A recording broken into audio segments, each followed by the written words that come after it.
lo primero que nos tenemos que preguntar, ¿qué es algo nano? Entonces, si nosotros nos fijamos en una regla donde tenemos 1 milímetro, ¿sí?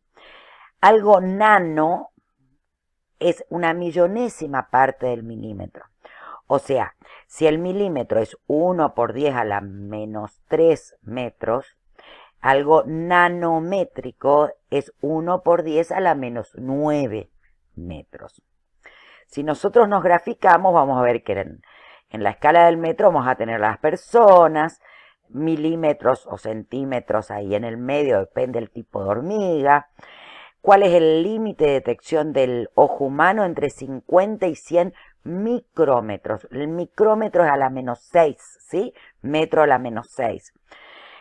Los glóbulos rojos son de 2 a 5 micrómetros, así hasta que llegamos a la hebra de ADN, que tiene más o menos unos 2 nanómetros, ¿sí? O fíjense el grafito, que va a ser un gran protagonista en la nanotecnología, que la distancia entre los átomos es 0,25 nanómetros.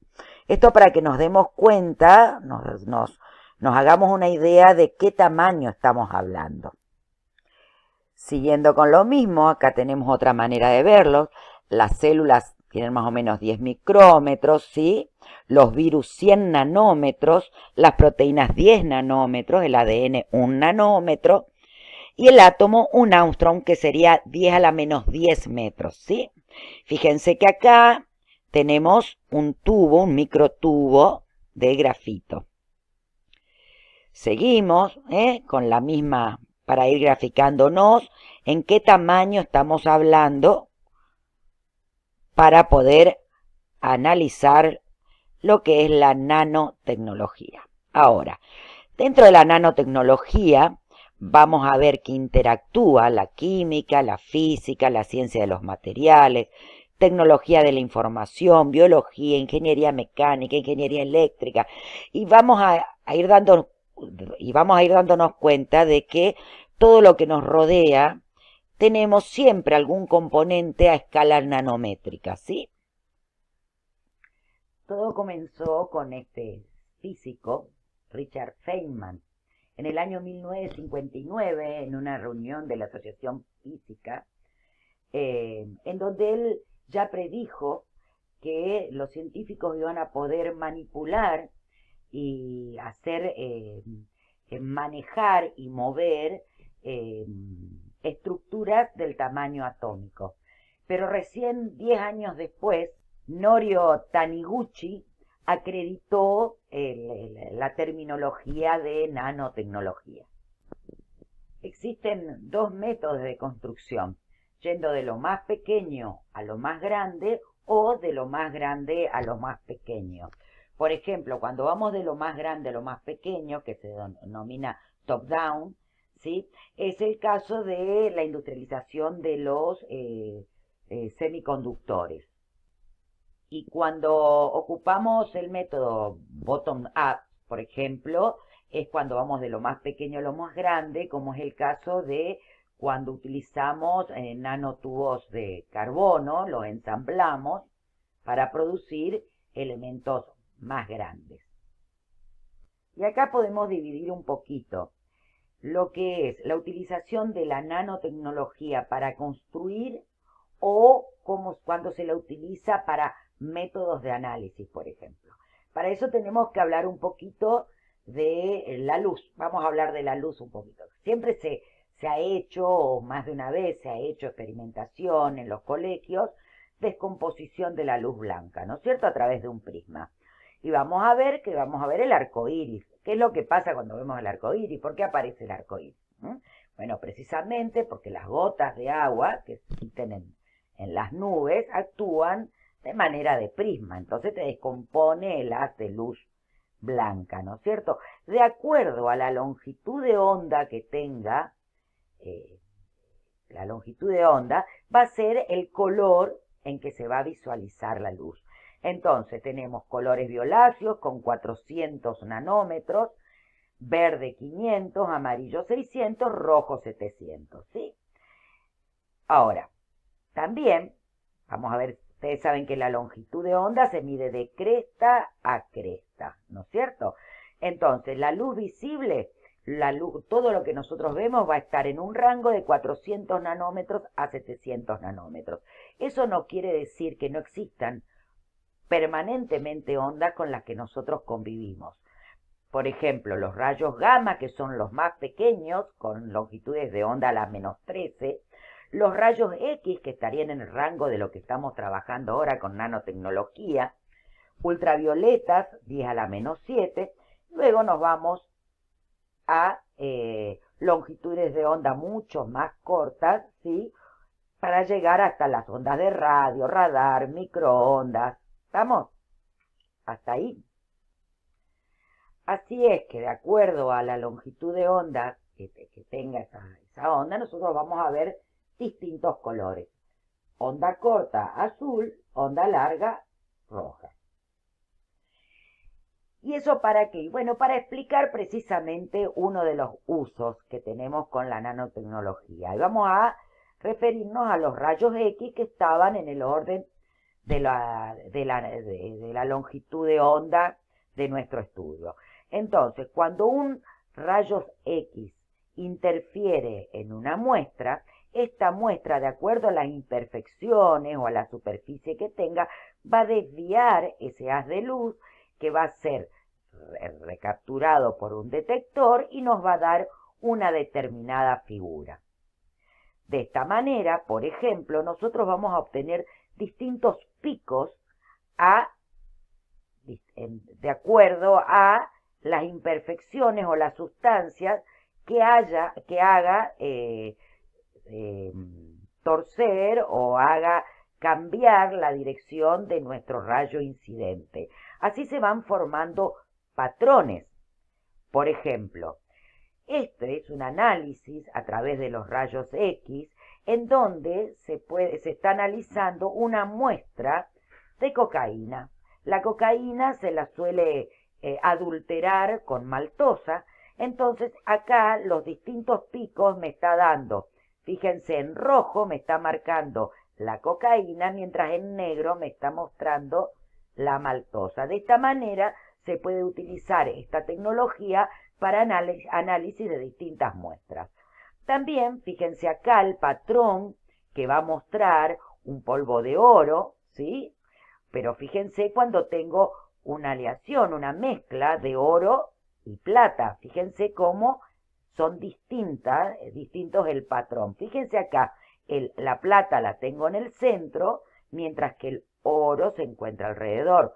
Acá cobalto tengo en el centro y oro alrededor, oro en el centro y cobalto. Así yo voy teniendo distintos patrones que pueden ser utilizados con este tipo de técnica. Lo mismo, fíjense, porque el oro cambia de color y bueno, tiene que ver con el tamaño de sus partículas. Cuando tengo el oro en partículas de 5 nanómetros, lo voy a ver bien rojo, y luego se va a ir virando, a medida que sean tamaños más grandes, va a ir virando al color azul y hasta violeta. Esto no es todo creación. En la naturaleza, por ejemplo, sucede con las maravillosas mariposas morfo, con ese color azul intenso. Sin embargo, no son azules, sino que las vemos azules por cómo se descompone la luz a través de unas escamitas que tienen en sus alas. Entonces, ¿cómo se puede aplicar este tipo de hechos físicos que se encuentran a una escala nanométrica, ¿sí? Para distintos usos? Precisamente en estos hechos es que se basan una nueva tecnología arquitectónica moderna, en donde realizan aberturas con estas características, en donde van a cambiar de color dependiendo de dónde le incide la luz, ¿sí? Esto se considera algo revolucionario en la construcción, ya que aparte de proteger, darle resistencia y proteger el aluminio anodizado, también le da color a través de los cristales fotónicos, ¿sí? Y si seguimos con la arquitectura, vamos a ver que ya hay inodoros muy inteligentes que no usan más depósitos de agua, sino que utilizan sustancias que repelen las bacterias. Eh, Esas sustancias están relacionadas con distintos tipos de haces de luces a distintas longitudes de onda que hacen que el inodoro se limpie solo de las bacterias.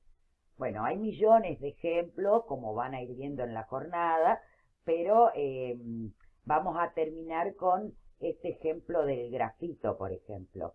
El grafito, que depende cómo lo ocupemos, puede ser algo muy económico y de una utilidad muy diferente entre un lápiz negro y un diamante, ¿no es cierto? Fíjense cómo un mismo elemento, de acuerdo a cómo estén dispuestos sus átomos, pueden tener características tan diferentes. Entonces, a partir del análisis del grafito, es que se pudo lograr aislar o trabajar con la capa de un solo átomo de carbono en forma hexagonal, y a esto se le llama grafeno. Y se hacen los nanotubos, ¿no es cierto? Estos nanotubos tienen infinidad de utilidades. Acá lo podemos ver a los nanotubos de carbono. Fíjense que acá la escala, esta distancia es 140 nanómetros, ¿sí? Fíjense cuánto más pequeño es. Fíjense acá tenemos el silicio y lo comparan con el grafeno. Bueno, el grafeno, que está formada tiene un grosor de un solo átomo de carbono, ¿sí? Aporta 5 características que son insuperables, sobre todo si se la relaciona con el silicio, en donde tenemos la velocidad de conducción, bueno, su mínimo espesor, la flexibilidad, su dureza y la resistencia. Con este esquema precisamente se hace una analogía, porque dicen que si armamos una hamaca paraguaya de 1 metro cuadrado de superficie en grafeno, ¿sí?, pesaría menos de 1 miligramo y podría soportar un gato de unos 4 kilos. O sea, fíjense lo que estamos hablando. Y bueno, pesaría, esta hamaca pesaría lo que pesaría un solo pelito del bigote del gato. Fíjense cómo es invaluable el haber logrado materiales de este tipo, con estas características. Así también, con el grafeno se pueden producir estas pantallas totalmente flexibles, ¿no es cierto?, que es lo que está viniendo ahora como última tecnología en el tema de los celulares, de pantallas táctiles, ¿sí? Todo esto es a base. También IBM está tratando de reemplazar por grafeno el material con que realiza sus transistores, y eso le daría muchísima más velocidad a todos sus circuitos electrónicos. El tema de la utilización del grafeno en los equipos deportivos, en los instrumentos de deporte, como puede ser una raqueta que le da gran dureza, le disminuye un montón el peso, flexibilidad. Lo mismo, hasta se ha visto que el grafeno repele a las bacterias, entonces se la usa mucho para disminuir los olores en la ropa deportiva y también para que rechace el agua y la transpiración. O sea, hay infinidad de usos que se le da al grafeno en el día de hoy. También en los apósitos, y contribuye a una más rápida y mejor cicatrización. Bueno, hay un montón de adelantos en la ciencia también, en materiales que van eliminando paulatinamente las hormonas que necesitan una liberación muy detallada, muy fina. Bueno, son infinidad de usos que se puede aplicar la nanotecnología.